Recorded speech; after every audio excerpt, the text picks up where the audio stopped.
گه توت علیرضا توت آها صدای ما رو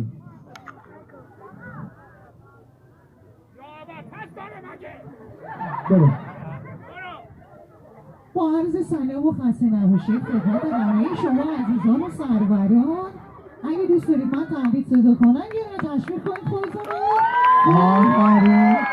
بیا اینجا کسم بیا اینجا خوش الان تو با گوشی تا حالا تیغیدی بده برو جان من برو. شب بلند و دل من در تب و تابه بای لحظه مانمه پر از حسرت خوبی. خب همش گیر خانومایی بیا بیرون عزیزم مرغ رو دیدید میخواد تخ کنه. آره این زنه رو براتون بفهمه تخ کنه.